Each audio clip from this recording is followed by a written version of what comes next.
आज सकाळपासून एका जबाबदार वर्तमानपत्रात आणि काही प्रसार माध्यमांमध्ये काही गोष्टी आलेल्या आहेत ज्या अधिकृतपणे पक्षाने राष्ट्रवादी काँग्रेस पक्ष शरदचंद्र पवार अधिकृतपणे कुठल्याही चॅनलशी किंवा कुठल्याही वर्तमानपत्राशी पक्ष बोललेला नाही। पक्षाच्या धोरणांबद्दल जी काही भूमिका वर्तमानपत्रात किंवा चॅनल्सवर आली ती सूत्रांच्या थ्रू आलेली आहे। फिजिकली ऑफिशियली कुठलंही स्टेटमेंट हे राष्ट्रवादी काँग्रेस पक्ष शरदचंद्र पवारांनी केलेलं नाही। त्याच्यामुळे हा सगळा गोंधळ जो मी चॅनल्समध्ये गैरसमज हे पाहिले त्याच्यामुळे मला असं वाटलं की आदरणीय पवार साहेब आणि राष्ट्रवादी काँग्रेस पक्ष आणि महाविकास आघाडी आमचे सहकारी पदाधिकारी कार्यकर्ते यांच्या मनात पक्षाबद्दल कुठलाही गैरसमज असू नये म्हणून मी आपल्याला विनंती केली, कारण अधिकृत पक्षाने कुठलीही भूमिका मांडलेली नाही। त्यामुळे तुम्हाला मनात जे प्रश्न असतील ते मन मोकळेपणे तुम्ही मला विचारावे आणि जे ऑन कॅमेरा आहे तेच वास्तव आणि सत्य आहे। सूत्रांची माहिती, हा बोलला तो बोलला, ऑफ कॅमेरा ऑन कॅमेरा, चहा पिताना गप्पा मारताना, त्याच्यात काही तथ्य नाही। त्याच्यामुळे मन मोकळेपणे तुमच्या मनात जे असतील ते प्रश्न त्याचं वास्तव आणि त्याचबरोबर इथे यायच्या आधी काँग्रेसचे अध्यक्ष आणि माननीय संजय राऊत साहेब या आणि बंटी पाटील दादा या तिघांशीही मी सविस्तर बोललेले आहे, कारण का त्यांनाही काही गैरसमज काय होतं, कोण नागपूरला आहे कोण आणि कुठे आहे, मग तो बूम घेऊन जातो, त्याला बिचारायला हेड ऑफिसनी काहीतरी सांगितलेलं असतं, मग त्या हेड ऑफिसनी सांगितलेलं तो बिचारा पुढे विचारतो। त्याच्यामुळे हा एक थोडंसं मिसकम्युनिकेशन झालं आहे असं मला जाणवलं।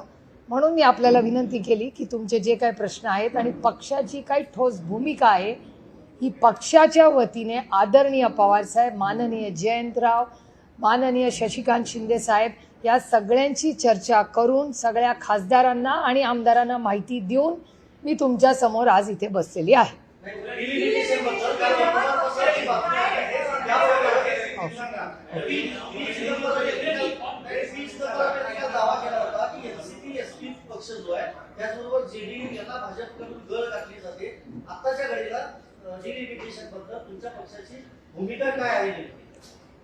एकतर बिल आलेलं नाही आमच्याकडे नवीन, त्याच्यामुळे नवीन बिल आल्याशिवाय बिलबद्दल मी कशी बोलणार। त्याच्यामुळे बिल काय येईल हे बिल आल्यावर 24 तासात त्याचा अभ्यास करून आमचा काय स्टँड आहे हे मी सांगू शकतो। पण थोडंसं तुम्हाला इतिहासात नेते। इतिहास या बिलाचा असा आहे की जेव्हा एकतर महिला आरक्षणाचं बिल हे एकमताने भारताच्या संसदेत पास झालेलं आहे, हे वास्तव आहे या देशात। त्यामुळे महिला आरक्षणाचं बिल यूनॅनिमसली पास हो चुका है इस देश, हम सब ने पास किया है, एक मत से पास किया है, ही एक भूमिका झाली। त्याच्यामुळे हे वास्तव आहे। त्याच्यानंतर माननीय किरण रिजिजू यांनी अरविंद सावंतजी शिवसेना, असद ओवेसी भाई, असद भाईंना, मला आणि अरविंद सावंतांना, आम्हाला तिघांना त्यांनी बोलवलं दिल्लीत। त्या मीटिंगमध्ये या देशाचे गृहमंत्री माननीय अमित भाई शाही होते। त्यांनी आम्हाला सगळ्यांना असं ब्रीफिंग किरण रिजिजूंनी केलं दिल्लीमध्ये की आमचं सपाशी, काँग्रेसशी, DMKशी सगळ्यांचं वेगळं वेगळं बोलणं झालं आहे। आम्ही तुम्हाला तिघांना एकत्र बोलवलेलं आहे आणि आमची भावना आणि भूमिका अशी आहे की एक प्रस्ताव आमच्या मनात आहे की अनेक डिलिमिटेशनबद्दल वेगळी वेगळी मतं आहेत आणि साऊथच्या दक्षिणेतल्या राज्यांना असं वाटतंय की जर पॉप्युलेशन लोकसंख्येच्या वर जर आधारित डिलिमिटेशन झालं तर साऊथवर म्हणजे दक्षिण राज्यांवर अन्याय होईल त्याच्यामुळे डिलिमिटेशनला सगळ्यांचा विरोध आहे. सगळ्यांना समान न्याय मिळावा हे पूर्णपणे रास्त आहे आणि आम्हाला सगळ्यांनाच मान्य. मग आता डिलिमिटेशनचा फॉर्म्युला काही बदलता येईल का? तर अमित भाई शाह आणि किरण रिजिजूंनी असा एक प्रस्ताव आमच्यासमोर ठेवला की आपण सरसकट काश्मीर टू कन्याकुमारी प्रत्येक राज्यामध्ये 50% सीट वाढतील. याचं उदाहरण मी समजून सांगते तुम्हाला की समजा 48 सीट महाराष्ट्रात आहे. 48 तर 50% किती होतं? 24. म्हणजे 48 प्लस 24 म्हणजे 72. म्हणजे महाराष्ट्रातून 72 खासदार निवडून जातील. आणखीन एक उदाहरण तेथे समजून सांगायला सोपं करण्यासाठी सगळ्यांना की उत्तर प्रदेशमध्ये 80 खासदार निवडून जातात. त्याचा 50% म्हणजे 40. म्हणजे उत्तर प्रदेशातून 120 खासदार जातील. सोपं झालं? क्लिअर? No confusion? आता समजा आपण महाराष्ट्र केंद्रबिंदू ठेवूया कारण का आपण महाराष्ट्रात बसलोय, मुंबईत बसलोय. 72 खासदारांमध्ये पहिलं SC ST ला आरक्षण द्यायचं. त्याच्यात 3 सीट जातात हिशोबाप्रमाणे. 3 सीट गेल्या 72 मधल्या, एकूण 70 राहिल्या. एकूण 70 मधल्या 33% आरक्षण जाणार, त्या महिला जाणार. राहिल्या 48 ज्या ओपनला राहतील. Any confusion, any questions? मगच पुढच्या टप्प्यात जाते. तर हा 50% सरसकट देशात वाढ आली तर कुणाचा विरोध आहे का? तेव्हा मी स्वतः, शिवसेना स्वतः असं दोघेची आम्ही सगळ्यांनी सांगितलं हा लोकसंख्येपेक्षा हा जास्त योग्य आम्हाला वाटते. आम्ही इंडिया अलायन्समध्ये चर्चा करतो आणि मग तुम्हाला सांगतो. मी स्वतः त्या इंडिया अलायन्सच्या मीटिंगमध्ये गेले. हा प्रस्ताव अमित भाई शाहनी आम्हाला बोलला. आमचं ऑब्जेक्शन होतं की आम्हाला सगळ्यांना एकत्र बोलवा.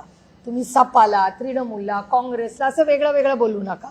जे करायचं आहे, जर चांगला प्रस्ताव असेल, मनात काही दुसरं नसेल तर मग आम्हाला इंडिया अलायन्सला एकत्र का नाही बोलत? म्हणून खडगे साहेबांच्या नेतृत्वाखाली आम्ही एक पत्र लिहिलं सरकारला की बाबा जो काही प्रस्ताव आहे हा आम्हाला बरा वाटतोय, करायचा असेल कारण का डिलिमिटेशनचं बिल ह्या वर्षी ड्यू आहे. त्याला काही टाईमलाईन नाही पण साधारण अनेक वर्षानंतर एक टाईमलाईन नंतर डिलिमिटेशन होतं. तर ते 2026 मध्ये करायचं असेल तर एक चर्चेनी गुणागोविंदाने ते व्हावं, कुठल्याही राज्यावर अन्याय होऊ नये म्हणून हा प्रस्ताव आला. माझं स्वतःचं DMK, तृणमूल, सपा सगळ्यांशी बोलणं झालं, काँग्रेसशी बोलणं झालं आणि मोठी हा प्रस्ताव जेव्हा आला तेव्हा आम्ही सगळे म्हणलो की इंडिया अलायन्सच्या माध्यमातून आपण या सगळ्याचा विचार करायला हरकत नाही कारण का कुठल्याच राज्यावर त्याच्यात काही अन्याय होत नाही असं दिसतंय. पण हे करत असताना डिलिमिटेशनचा प्रोसेस काय असेल, म्हणजे मतदारसंघ जर बदलायचे झाले तर तुम्ही कसे बदलणार, त्याचा फॉर्म्युला काय, तर याचं उत्तर सरकारकडे नव्हतं. मग सरकारने बिल आलं. बिल आणल्यावर आम्हाला धक्का बसला कारण का मला स्वतःला वाटलं होतं की ते 50% त्याच्यात लिहिलेलं असेल. बिलमध्ये कुठेही 50%चा उल्लेख देखील नव्हता. तुम्ही संसदेची चर्चा जर काढून बघितली, आम्ही सविस्तर त्याचा उल्लेख आमच्याही भाषणात केला आहे आणि माननीय अमित भाई शाहचं ऑन रेकॉर्ड पार्लमेंटमध्ये संसदेत स्टेटमेंट आहे की 50%ची अट माझी घालायची तयारी आहे. 1 तास हाऊस बंद करूया, मी बिलाचा प्रस्ताव करतो. नंतर ना हाऊस बंद झालं ना नवीन बिल आलं आणि बिलचं काय झालं हे तुम्ही सगळ्यांनी पाहिलेलं आहे. त्याच्यामुळे 50%. आता मला कोणीतरी परवा व्हॉट्सॲपवर विचारलं तुमचा डिलिमिटेशनला सपोर्ट आहे का, तर मी म्हणलं जेव्हा मागच्या वेळीच माझं बोलणं आणि मी कुणाशीही बोललेले नाही, मला कुठल्याही प्रसार माध्यमातून मीडिया हाऊसनी विचारलेलं नाही, मी कुणाशी वर्बली बोललेले नाही.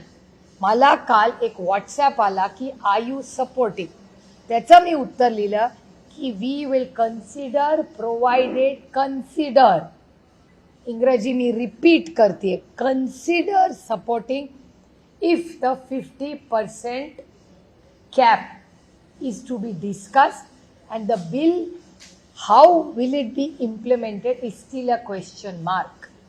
एवढं सविस्तर मी व्हॉट्सॲपवर एक प्रायव्हेट कॉन्व्हर्सेशनमध्ये हे सांगितलेलं आहे.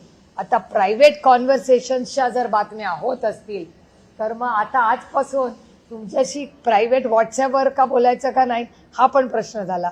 कारण का एक तुम्ही मला प्रश्न विचारला तो मैत्रीत मी त्याचं तुम्हाला उत्तर दिलं. ती बातमी होणार असेल तर आजपासून मी तुम्हाला जेव्हा बोलीन on record off record WhatsApp मी असं समजीन की तो कॅमेरा चालू आहे. कारण का ती व्हॉट्सॲप ही काय आमचा खूप गांभीर्याने काम करणारा पक्ष आहे. त्याच्यामुळे व्हॉट्सॲपवर आम्ही धोरणं नाही ठरवत. बिल तर हातात आलं पाहिजे. मी सपोर्ट करायला माझ्या हातात बिल तर असलं पाहिजे. बिलच आलेलं नाही सपोर्टचा विषयच येत नाही. पण जुन्या बिलमध्ये काय होतं याची चर्चा जरूर झाली आहे. मी आजही जेव्हा राऊत साहेबांशी बोलले तेव्हा राऊत साहेबांनी मला हे सांगितलं की हो सुप्रिया तू म्हणलीचे बरोबर आहे. मी उद्धवजींशी बोललो. आम्ही अरविंद सावंतांनाही बोलून घेतलं. अरविंद सावंतांनी कन्फर्म केलं की सुप्रिया सुळे, असद ओवेसी, अरविंद सावंत, अमित शहाजी आणि किरण रिजिजू अशी मीटिंग दिल्लीत झाली का तर झाली. ती ऑफिशियलच मीटिंग होती. ती आम्ही काँग्रेसला सांगितली की ऑफकोर्स सांगितली. आणि मी आजही जेव्हा हर्षवर्धन सपकाळांना बोलले मी काँग्रेससाठी बोललेलेच नाही. तुम्ही दाखवावा आज सकाळपासून मी कॅमेरावर काँग्रेसने हा निर्णय घेतलाय. मी आत्ता पहिल्यांदा बोलते आज मीडियाशी. त्याच्यामुळे या सगळ्या गोष्टी ज्या आहेत it's a storm in a tea cup. मला वाटतं त्या खिडक्या बंद करा म्हणजे आवाज येणार. त्यामुळे राष्ट्रवादी काँग्रेस पक्ष शरदचंद्र पवार डिलिमिटेशनच्या बाबतीत जर गरज असेल तर सरकारने प्रस्ताव द्यावा. 50% जो कॅप आहे तो जर सगळ्या इंडिया अलायन्सची आम्ही चर्चा करू आणि योग्य आणि लोकप्रतिनिधी आणि मायबाप जनतेच्या हिताचा असेल तर आमची कुठल्याही विधेयकाला चर्चा करायची तयारी आहे. कारण काही लोकशाही आहे. मी 3 JPCजवर आत्ता आहे. 3 joint parliamentary committees, 1 nation 1 election. मी काल उत्तर प्रदेशवरूनच आले त्याची चर्चा करून. मी नवीन कॉर्पोरेट लॉ येतोय त्याच्या JPCवर आहे. आणि 3री JPC 130th अमेंडमेंट. त्याच्यामध्ये कुठलाही प्रधानमंत्री मुख्यमंत्री जर 30 दिवस जेलमध्ये गेला तर त्याला सुमोटो काढायचा अधिकार आहे. याचा राष्ट्रवादी काँग्रेस पक्ष शरदचंद्र पवार ताकदीने विरोध करत आहे. 2 JPCमध्ये आम्ही चर्चेला बसलोय. अजून ती JPC पूर्ण झालेली नाही. त्याच्यामुळे 2 मध्ये आमची अजूनही चर्चा चालली आहे. 3ऱ्या JPCमध्ये आमचा पहिल्या दिवसापासून त्या विधेयकाला विरोध आहे. कालही होता आजही येऊन उद्या होईल. कारण का कुठलाही व्यक्ती उद्या कुठल्याही नेत्याला जेलमध्ये टाकेल, 31 दिवस ठेवेल, 31व्या दिवशी त्याला सुमोटो काढता येईल. हे अधिकार कोणाचेही नाही. कारण का केस खरी आहे की नाही या देशामध्ये you are innocent till you are proven guilty.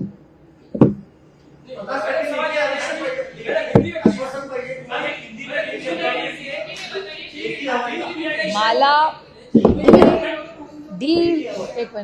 डिलिमिटेशनचा process काय असेल, फॉर्म्युला काय असेल हे तर कळलं पाहिजे आम्हाला.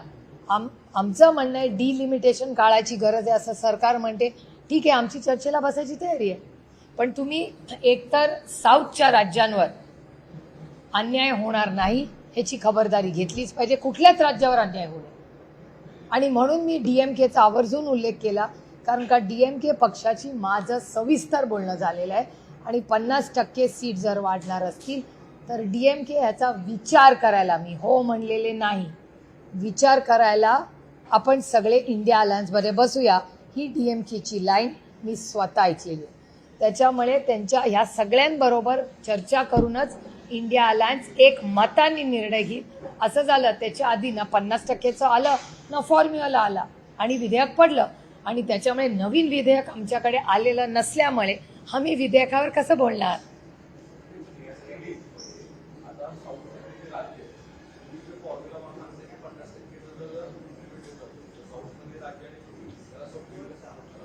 नाही एक तर 50% पण फॉर्म्युला डिलिमिटेशनचा कसा कळला हे पण आम्हाला कळलं पाहिजे ना. आता तुम्हाला आठवत असेल तर आसाममध्ये तुम्ही जर बघितलं तर आसाममध्ये गौरव गोगोईंचा मतदारसंघाची चीरफाड करून टाकली. हा डेटा आहे ना.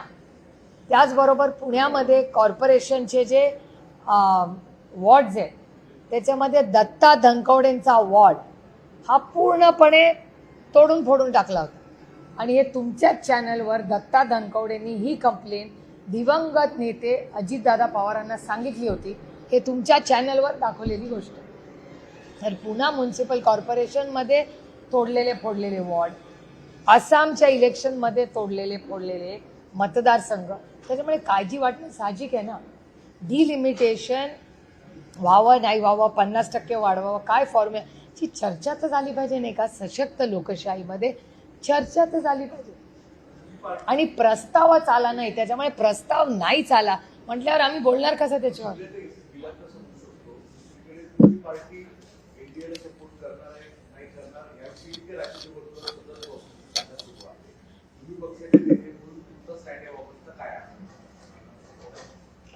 एकतर मला गंमत ह्याची सगळ्याची असं वाटते, जे मी काल नाशिकमध्ये गेले आणि मला वेदना होतात या गोष्टींमुळे. कारण का आमचं आयुष्य काही ब्रेकिंग न्यूज नाही आहे. आम्ही राजकारणात समाजकारणात जेव्हा येतो तेव्हा आमची भावना ही चांगलं पॉलिसी मेकिंग व्हावं म्हणून आम्ही दिल्लीला जातो. म्हणजे मी स्वतः खासदार का झाले याचं कारण मला असं वाटलं की चांगली पॉलिसी मेकिंगचं काम आपण करावं, विधेयकांवर चांगलं काम करावं. आणि विधेयकांवर सोडून बाकी सगळीच चर्चा आमच्याबद्दल होती. एक तर आम्हाला आधी काँग्रेसमध्ये मर्ज केलं, मग आम्हाला BJPत मर्ज केलं, त्याच्यानंतर सेनेत मर्ज केलं. मी परवा नाशिकमध्ये म्हणले आता मनसेच राहिले. तुम्ही आमच्या पक्षाकडून कुठलं स्टेटमेंट आलंय? तुम्ही आमच्याच पक्षासाठी आम्ही सोडून सगळे विचार करताय. आमच्या एकाही आमदार, खासदार, पदाधिकारी, नेता, आमचा कार्यकर्त्याचं कुणाचंही स्टेटमेंट मी कुठल्याही चॅनलवर पाहिलेलं नाही. तुमचे सूत्र तुम्हाला सांगतात. कुठला आमचा नेता येऊन बाहेर म्हणालाय काही वेगळं? नेता, कार्यकर्ता, विधायक, खासदार सांगा ना मला. त्यामुळे आमच्याकडे ED CBI नसल्यामुळे आमच्या पक्षाची बदनामी असंच करणार. कारण का आमचे ना कॉन्ट्रॅक्ट्स, ना आमचे ED, ना CBI, ना ICE. त्याच्यामुळे ते काहीच नसल्यामुळे एक पक्ष जो महाराष्ट्राच्या आणि देशाच्या हितासाठी काम करू इच्छितो त्याचं खच्चीकरण कसं करणार? तासली बदनामी करून. कारण का दुसरी आमची बदनामी करायला काही आईस नाहीच आहे ना आमच्याकडे. विषयच येत नाही ना. जर मी कानपूरला जाणारच नाही आहे तर किती अंतर आहे बघूच कशाला? मग ट्रेननी जायचं, प्लेननी जायचं कशाला? जिस रास्ते जाना ही नहीं उसकी चर्चा ही क्यों करो?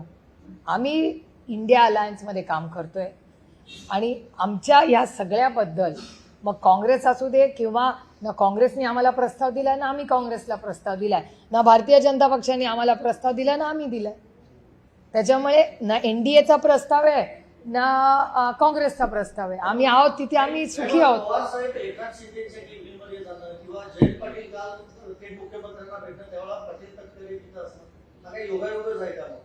एक मिनिट. पवार साहेब कॅबिनमध्ये जाणं हा योगायोगच आहे. कारण का ते चालत गेले. आता इट्स रिअली बोरिंग स्टोरी. तुम्हाला वेळ असेल आणि त्याला व्ह्युअरशिप असेल तर सांगते. पवार साहेब चालत गेले यांनी असेंब्लीमध्ये आणि मी थोडीशी लेखीच्या ह्यानी नेहमी जरा एजवर असते. कारण का माझं म्हणणं असतं तुम्ही जास्त चालू नका, जास्त एक्झर्शन करू नका वगैरे वगैरे. आणि ते ओव्हर इंडिपेंडंट असल्यामुळे ते हात करून म्हणतात तू गा बस, तुला काय कळत. म्हणून ते आपल्या चालत सुटले नेहमीप्रमाणे. आणि परत येताना तिथल्या कॅमेराजमध्ये ह्या सगळ्या गोष्टी आहेत की काही आमदार साहेबांना म्हणले साहेब तुम्ही आलाच इतक्या वर्षांनी तर आम्हाला पण इथे बसूया. तर जी खोली होती तिथे ते वळाले आणि त्या खोलीत जाऊन ते बसले. आता त्यांना काय माहिती. आणि एक सांगते, असेंब्ली पार्लमेंटमध्ये, संसदेत आणि कुठल्याही असेंब्लीमध्ये फक्त प्राईम मिनिस्टरचं ऑफिस आणि चीफ मिनिस्टरचं ऑफिस ह्या फिक्स जागा असतात. बाकी सगळ्यांचे ऑफिस बदलत असतात. हे तुम्हालाही माहिती असेल, तुम्ही रिपोर्टिंग करता. तिथे काय फिक्स जागा नसतात. कुठलीच आयुष्यातली जागा बाय द वे राजकीय पद्धतीत फिक्स नसते. आणि ज्याला वाटत असेल ती फिक्स्ड आहे या भ्रमात मी तरी नाही आहे. There is nothing permanent in politics ever for anybody for that matter. त्याच्यामुळे ह्या भ्रमात मी नाही आहे. त्याच्यामुळे ते जाऊन तिथे बसले. काय 4-5 लोक त्यांना भेटले. हा शिंदे साहेबांचा मनाचा मोठेपणा.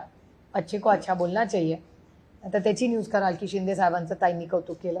जे चांगलं आहे हे वास्तव ते मी खरं बोलते की ते कॅबिनेट सोडून ते आले. त्यांनी साहेबांना 1.5 सेकंड एक बुके दिला, हा त्यांचा मनाचा मोठेपणा, आणि ते निघून गेले. साहेबांनी त्यांची मीटिंग केली आणि आले.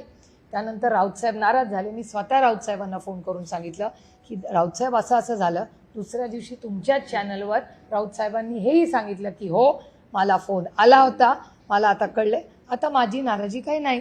त्याच्यामुळे ती व्यक्ती, ती गोष्ट होऊन ॲक्च्युली खूप जुनी झालेली आहे ती. पण तुम्ही विचारली म्हणून, आणि मी फार इतिहासात रमत नाही, मी आय लिव्ह द मोमेंट, मी वास्तव तेच जगते. कालची घटना, आता मला सांगा, तुम्ही मला पण हा प्रश्न विचारत नाही आहे. काल माझा ब्रेकफास्ट उत्तर प्रदेशमध्ये योगी आदित्यनाथजींबरोबर होता, माझं लंच डिम्पल यादवांकडे होतं. मग तुम्ही मला हा का प्रश्न विचारत नाही की तुम्ही यांना का भेटला? हा पण प्रश्न आहेच ना. योगीजींकडे आम्ही गेलो होतो वन नेशन वन इलेक्शनच्या कामासाठी. हा योगीजींनी एक मुख्यमंत्री म्हणून आम्हाला गाईड दिलं, आम्ही भेटलो, आम्ही फोटो काढला, आम्ही ट्विट केला त्यांचे आभार मानून. डिम्पल यादव आणि अखिलेश यादव यांचे आमचे कौटुंबिक संबंध आहेत. मी त्यांना भेटायला गेले उत्तर प्रदेशला गेल्यावर. धर्मेंद्र भैया आणि मी पूर्ण 2 दिवस एकत्र होतो सपामध्ये. ह्या काय प्रत्येक जण कुणाला भेटला म्हणून काही कट कारस्थानासाठीच भेटतं, हे खरंच मनातून काढून टाकायचं. दुर्दैव आहे की महाराष्ट्राच्या राजकारणात कोणी भेटलं म्हणजे काहीतरी कट कारस्थान करते. एक हा माझा भूल. जयंतराव काल ऑफिशियली माननीय मुख्यमंत्र्यांचा वेळ मागून गेले होते. माननीय मुख्यमंत्र्यांना ते हे सांगायला गेले होते की राष्ट्रवादी काँग्रेस पक्ष शरदचंद्र पवार ह्याचा नगराध्यक्ष, त्या नगराध्यक्षावर चुकीच्या पद्धतीने ॲक्शन घेतलेली आहे. बरोबर ॲक्शनचा टायमिंग बघा, हाऊस चालू असताना ॲक्शन नाही झाली, बरोबर असेंब्ली संपली आणि 2 दिवसात ॲक्शन झाली. हा योगायोग आहे. हा एक भाग झाला. जयंतराव तर ऑफिशियली गेले होते, गाडीने गेले, गाडीने आले. त्यांनी जयंतरावनी काय हुडी बुडी घातली नव्हती, ऑफिशियलीच गेले, काही प्रॉब्लेम नाही. एक तिथे सुनील तटकरेजी आणि प्रफुल्ल पटेलजी होते का नाही ह्याचं उत्तर माझ्याकडे नाही. आणि हा प्रश्न मला विचारायच्या ऐवजी हा प्रश्न तुम्ही माननीय देवेंद्रजींना विचारला पाहिजे, कारण काही मीटिंग त्यांच्या घरी झाली. वर्षा बंगल्यात ते राहतात ना, त्याच्यामुळे त्यांच्या बंगल्यात कोण येतं जातं हे आम्ही कसं सांगणार? आम्ही सामान्य माणसं, आम्ही साधे विरोधी पक्षातले खासदार, आम्हाला कसं माहिती असेल माननीय मुख्यमंत्र्यांच्या घरी कोण जातं नाही? ह्या सगळ्या प्रश्नाची उत्तरं तुम्ही त्यांना विचारावं लागेल. आमच्या पक्षाचे नेते इस्लामपूरच्या, ईश्वरपूरच्या कामासाठी गेले होते, ऑफिशियली वेळ मागून गेले होते, त्यांचं काम झालं आणि पुढच्या दरवाज्याने गेले आणि पुढच्या दरवाज्याने परत